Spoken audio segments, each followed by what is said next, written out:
while I was learning everything around digital marketing, I felt that there was a huge white space because there was no India-based community for digital marketing. It was a culture shock. While we were preparing a pitch for this customer, one of the sales head asked me, Malhar, what is Twitter? And I honestly had no clue what that platform was. Even today, call myself as an accidental marketer. On this episode of the LaunchCast, we have Malhar Barai, the accidental marketer. He is Senior Marketing Director at FL and also has been mentoring startups. He has knowledge not only from the tech world but also from the marketing world. Enjoy the episode. Welcome, sir. How are you? Very good, and so glad to be here today conversing with you. Thank you. So, I would like to straightly dive into the topic, right? The first thing which I would like to know about is that being from a typical Gujarati family, like not having a corporate background or not even moving out, exploring much, being in a certain hierarchy, how did you stumble upon this career? Like, how did you figure out that, okay, you want to be a marketer, you want to settle in a big city like Bangalore? How did it all happen? So, interesting backstory to the entire journey so far. So, while, like you mentioned rightly, coming from a Gujarati family, right, with no background, going into a large city, but what probably helped me is, say, my parents were already from the service industry, right? So I had kind of background. It was not always a business family, so there was a service industry background to it. And then while I was studying, right, so as I wanted to go further in my studies, I was keen ki what is the next for me, right? That curiosity of what is next was always taking me to a larger plane in terms of, okay, IT was big, right? Or IT, when I was probably starting, I started learning about technology somewhere in 80s before even you guys were born, right? But say those were some of the basic courses, etc. But that was probably my introduction to the power of technology, right? So I got interested on that part. At the same point of time, while I was say getting into graduation, right, my goal was to get into a school of architecture, which is one of the premier school in Ahmedabad, right? Unfortunately or fortunately, I did not have enough percentage for me to go for that, right? So the next best career choice was around technology, but that was too far away, right? So what I took, something that would get me into it, was a BS in electronics. I did not have, again, I did not have enough percentage to get into engineering. Probably at that point of time, engineering, unlike today, we did not have too many colleges. There were just a handful of colleges that were there on engineering. So for me, that path was limited, that yes, if you want to get into tech, this is the route that you need to take. And I went into the BSc electronics, went into technology, understanding technology, did my post graduation in technology. And that, again, while I was getting into post graduation, it took me to a city which probably no Gujjus would even think of, right? I went to Trivandrum to study technology, right? And it was a culture shock, right? Coming from a hardcore Guju family where you probably have not seen anything beyond 3 or 4 cities in Gujarat, right? Going to a state which is in the southernmost part of India, right? In a city which is like traditional South Indian city. It was a culture shock, but again, it opened up a lot of opportunities, because when I started interacting with people of different cultures, I could see the world beyond my own limits, right? I could see there is the other part of the world that thinks different from you, that behaves differently from you, right? And that opened up many doors. And then when I say after my post graduation, I went back to Ahmedabad, worked there for a few years, but that inkling that, okay, yeah, you need to go out of here, so that you need to break your own barriers, your own boundaries. And that is what took me to different cities for work, right? And yeah, that's where I am today, thankfully for the opportunities that I have got. But it was an interesting move, I would say. Yeah, so I think it happens that till the time we are staying in our hometown, we think that our family, our city, and the things which we see around us is the only world, right? We are pampered kids. Yeah, we are pampered actually. Yeah. We, if you want to travel, we get the top class tickets, we get train tickets, we get bus tickets, we take auto, we have vehicles with us. It's only when you shift to a new place, either it's a small city, it's a village, or like certainly a small place, you realize that okay, there's a world beyond. There are also people who think different than what you think. Absolutely. There are people who eat different than what you eat, and you Yes. need to accept it all. Yeah, absolutely. No, that was the interesting bit, right? Like I said, say coming from a hardcore Guju family, like we are pampered kids of the generation, right? Our parents, that entire ecosystem has always, say, probably pampered you in many different ways. The moment you break that barrier, right? The moment you come out of that comfort zone, that is when the reality hits you, and that is where you come to know, yes, there is a world outside, there are opportunities outside, right? Because we know, say, probably when we are in a certain place, there are limited opportunities that we get exposed to, but the moment you step out, then you see, okay, yeah, these are the opportunities. People live differently, talk differently, eat differently, behave differently, right? There's so many things, and it's not just India. See, India, luckily in India we have cultures which change from each state to state, right? Even when I moved between countries, I could see, right? I met a Mexican guy who would behave differently. I met Americans who would behave differently. I met Europeans who would be talking differently, right? The way they communicate. Japanese, for example, right? It's a total culture shock, right? So that's where you open up your, say, you think beyond your own limitations, right? You think beyond what it's that the world of opportunities is much more, the canvas is huge. So again, moving out of the city, being except from the cultural shock you got, you started to learn technology. How did you ended up in marketing? What was the switch there? Because tech is not something which was outdated. It was just starting. It also has a scope. Then why did you shift to marketing? How did that go around? Even today call myself as an accidental marketer, right? Like you rightly mentioned, marketing was probably not the choice of career that I would have imagined even at the start of my journey, or my professional journey. It so happened, right? So I went into tech, and I love tech, right? Honestly, I still love technology. I love, say, talking to coders. I love people who talk technology, right? Still get interested in getting into the coding bits and understanding how things work, right? But as I was getting into my professional journey, I reached a stage, right? Say, where there was, at one point of time, I was a co-author of a book on technology, right? And beyond that, for me, right, what is my role in that industry? And this, I'm talking somewhere in the mid 2000, right? Say, if you look at, say, at that point of time, right, the technology industry in India was not very mature, right? It was getting into the, we were getting into there, and most of the roles that would define a career in technology would not be limited to technology. You would get into people management role at certain point of time.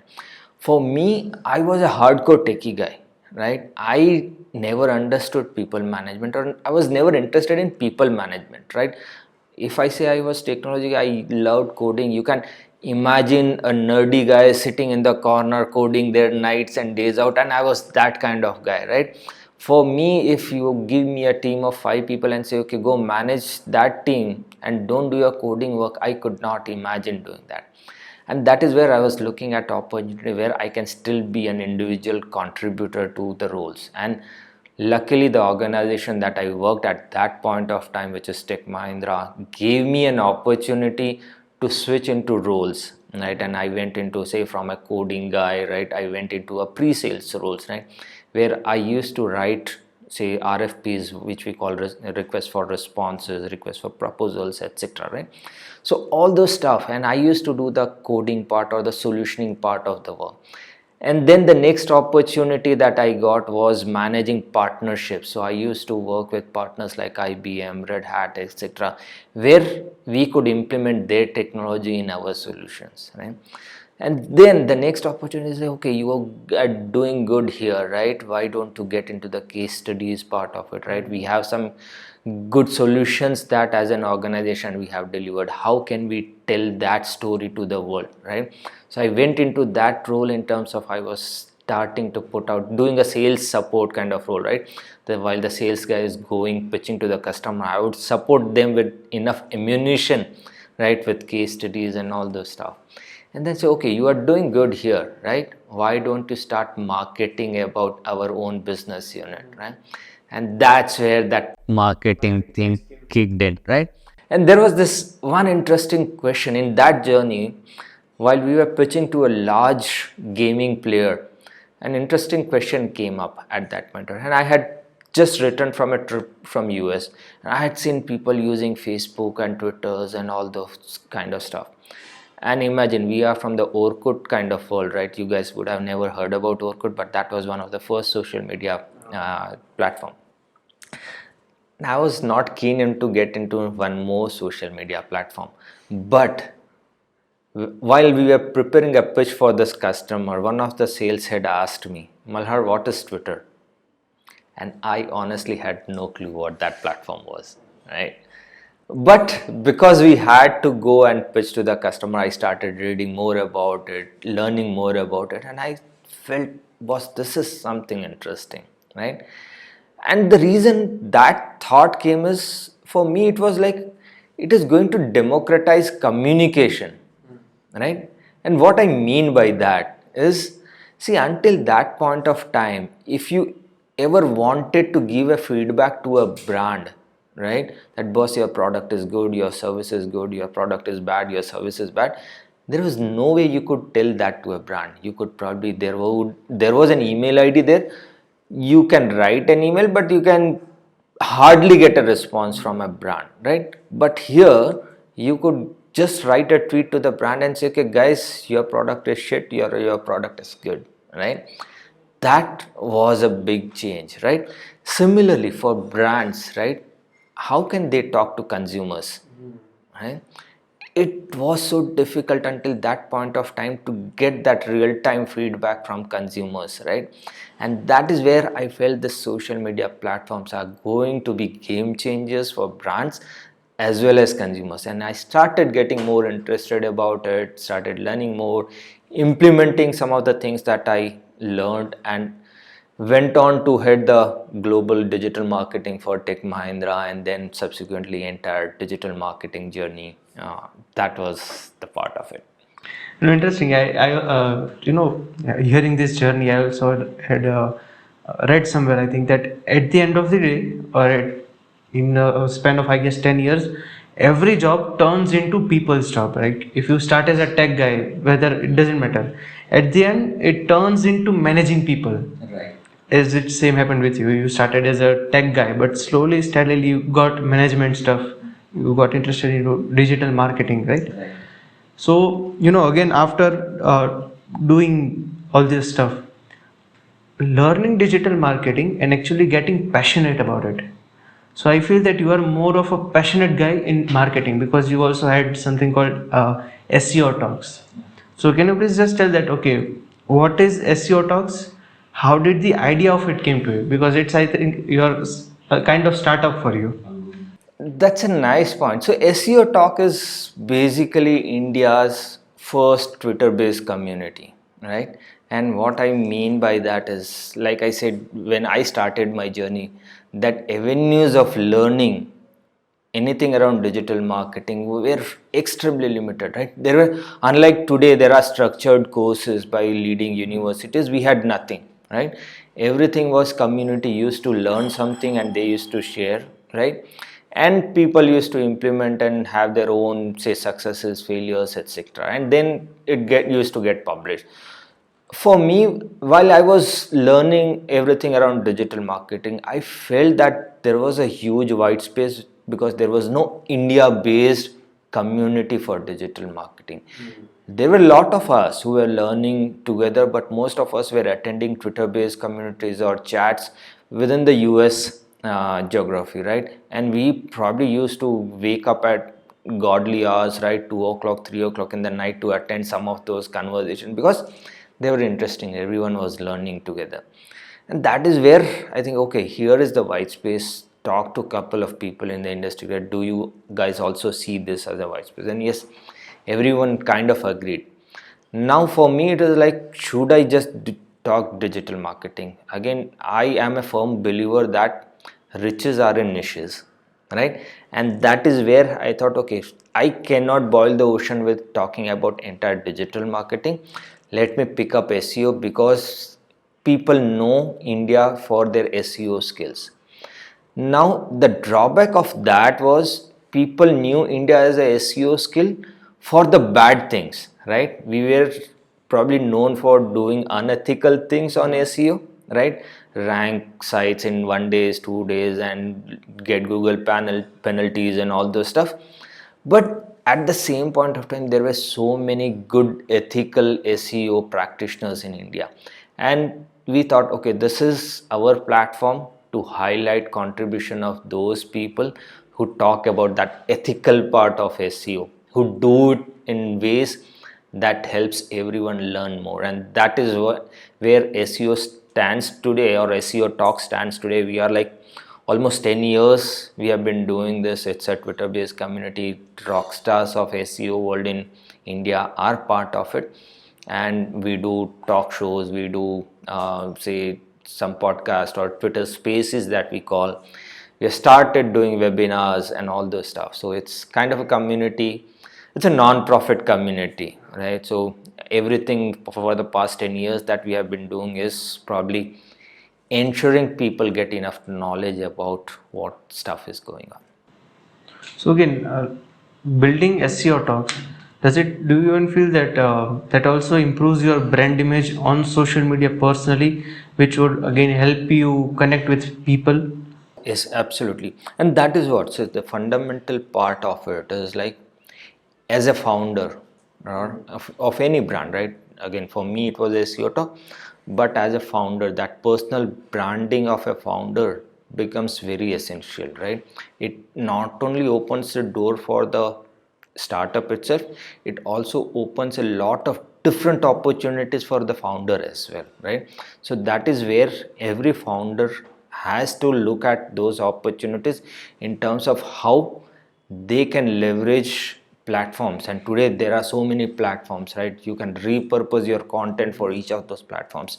Find ways to say, keep on branding yourself. It's not about playing your own stuff, right? But in general, right? So because, and this is one question that I often get, is like, when people learn from me and etc., is like, and one of the advice that I give to people who are learning from me is like, whatever you learn, put it out, right? Put it out as either as an audio piece or a video piece, put it as a slide or an image or anything. Whatever you're learning, just put it out for others to consume. Reason for that is like, there is always one person in this world who knows little less than you and will appreciate that content, right? So any founder, right, if they are thinking that, no, why should I put it out, this is the why is here, right? There's always someone who is probably looking for some kind of inspiration, and you are that guy, right? So put it out, ensure you build that brand. It will help you also, help your own startup as well. Interesting. So that's the that would be the USP. If you are branding yourself as a founder, it would make people trust on you. Absolutely. If I know a founder who is tweeting every day on Twitter, if he's putting out his stories, I would be genuinely attracted to buy his products more than the other products, right? Absolutely. Steve Jobs, Apple. You cannot have a better example than that, right? Steve Jobs, his own personal brand did carry Apple to a certain degree, right? So you have to look at those examples, become that examples, right? People have to think, okay, here is another example from India, and that is your next is here. How to develop marketing strategy for a startup? Why is personal branding important for a founder? To get your answers, keep watching the LaunchCast. New part of this episode will be rolling out soon. This episode was created by Rohak Mansukhani and Shrey Baldev.